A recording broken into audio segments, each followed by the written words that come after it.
ദൈവത്തിൻ്റെ അതിപരിശുദ്ധ നാമം മഹത്വപ്പെടുമാറാകട്ടെ. നമ്മളിന്ന് വായിക്കുന്നത് മഹത്വമുള്ളവനായ യെശയ്യാ പ്രവാചകൻ്റെ പുസ്തകം 11-ാം അധ്യായം 2-ാമത്തെ തിരുവചനം. കർത്താവിൻ്റെ ആത്മാവ് അവൻ്റെ മേൽ ആവസിക്കും, ജ്ഞാനത്തിൻ്റെയും വിവേകത്തിൻ്റെയും ആത്മാവ്, ഉപദേശത്തിൻ്റെയും ശക്തിയുടെയും ആത്മാവ്, അറിവിൻ്റെയും ദൈവഭക്തിയുടെയും ദൈവഭയത്തിൻ്റെയും ആത്മാവ്. പരിശുദ്ധ തൃത്വ ഏകദൈവത്തിന് സ്തുതി. സെഹിയോൻ മാളികയിൽ കാത്തിരുന്ന് പ്രാർത്ഥിച്ച കർത്താവിൻ്റെ ശിഷ്യന്മാരും കർത്താവിൻ്റെ മാതാവിനെയും പോലെ ഇന്ന് ഏഴകളായ നാമും കാത്തിരുന്ന് പ്രാർത്ഥിക്കേണ്ട സമയം. പരിശുദ്ധാത്മാവാം ദൈവത്തിൻ്റെ നമ്മിലുള്ള പ്രകാശത്തിനായി പ്രാർത്ഥിക്കേണ്ട സമയം. വിശുദ്ധാത്മാവ് നമ്മിൽ കനിഞ്ഞു നൽകുന്ന ദാനങ്ങളായ ബുദ്ധിയും ഇച്ഛാശക്തിയും ധാരാളം വേണ്ട നാം ഓരോരുത്തരും. അവൻ ദാനമായി നമുക്ക് തരുന്ന ജ്ഞാനത്തിൻ്റെയും വിവേകത്തിൻ്റെയും അറിവിൻ്റെയും കൃപകളാൽ നമ്മുടെ നേർമയുള്ള ബുദ്ധിക്കൊപ്പം നമുക്ക് വേണ്ട കൃപയാണ് ഇച്ഛാശക്തി, വിൽ പവർ. ലക്ഷ്യങ്ങൾ കൈവരിക്കാൻ സഹായിക്കുന്ന, നമ്മുടെ ആത്മവിശ്വാസം വളർത്തുന്ന, പ്രലോഭനങ്ങൾ തടയാൻ നമ്മെ ശക്തമാക്കുന്ന, ആത്മനിയന്ത്രണം വർദ്ധിപ്പിക്കുന്ന ഇച്ഛാശക്തി. ആ വിൽ പവർ വളർത്തുന്ന 4 ദാനങ്ങൾ ദാനമായി തരുവാൻ മനസ്സുള്ള പരിശുദ്ധാത്മാവ്. ആലോചനയുടെ, ഉപദേശത്തിൻ്റെ ആത്മാവ്, ഗിഫ്റ്റ് ഓഫ് കൗൺസിൽ. നമ്മിൽ സ്ഥിരം വസിക്കുന്ന ദൈവത്തിൽ നിന്നുള്ള ഉപദേശകൻ.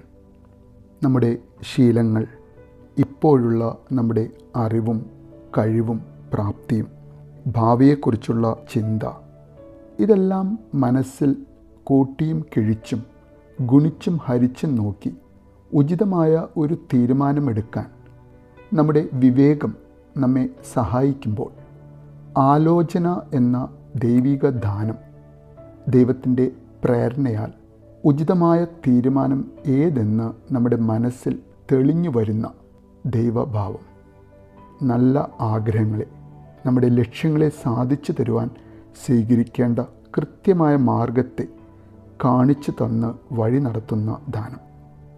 പ്രയാസകരമായ ഘട്ടങ്ങളിൽ, ഒരു ഉറച്ച തീരുമാനമെടുക്കാൻ ബുദ്ധിമുട്ടുന്ന സാഹചര്യങ്ങളിൽ ഒരു സ്വപ്നം പോലെ നാം തിരഞ്ഞെടുക്കേണ്ട നല്ല തീരുമാനം, ആ നല്ല ആലോചന മനസ്സിൽ തരുന്ന ആത്മാവാം ദൈവം. വീണ്ടും ആ ദൈവം തരുന്ന ദാനമാണ് ശക്തി.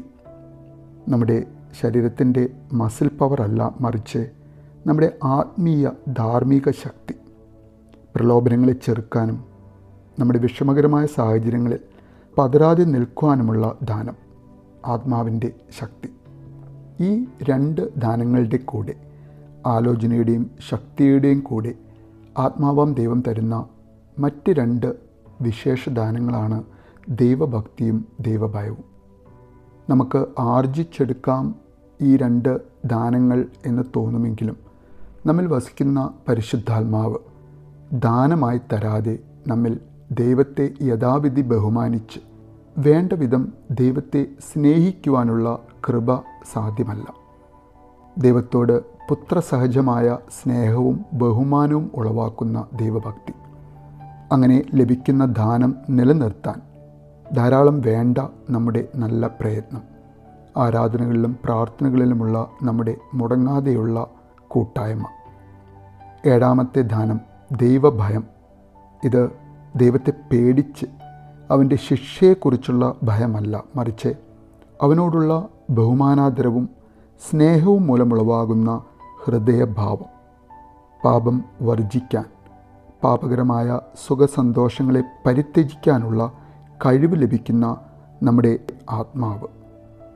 അതിവിശിഷ്ടാതിഥിയായി നമ്മിൽ വന്ന് പാർക്കുന്ന ദൈവത്തിൻ്റെ ആത്മാവ് നമ്മിൽ ജീവിക്കുകയും അതിവിശിഷ്ടമായ ദാനങ്ങൾ തന്ന് ദൈവിക ജ്ഞാനത്തിലും വിവേകത്തിലും ദൈവത്തിൻ്റെ അറിവിലും ദൈവിക ഉപദേശത്തിലും ആത്മശക്തിയിലും നല്ല ദൈവഭക്തിയും ദൈവഭയവും തന്ന് ബുദ്ധിയിലും നമ്മുടെ ഇച്ഛാശക്തിയിലും മുന്നോട്ട് വഴി നടത്തുവാൻ അവൻ്റെ കൃപ, അവൻ്റെ പുതുക്കം നമ്മുടെ മേൽ ഉണ്ടാകട്ടെ എന്ന് നമുക്ക് ആഗ്രഹിക്കാം, പ്രാർത്ഥിക്കാം.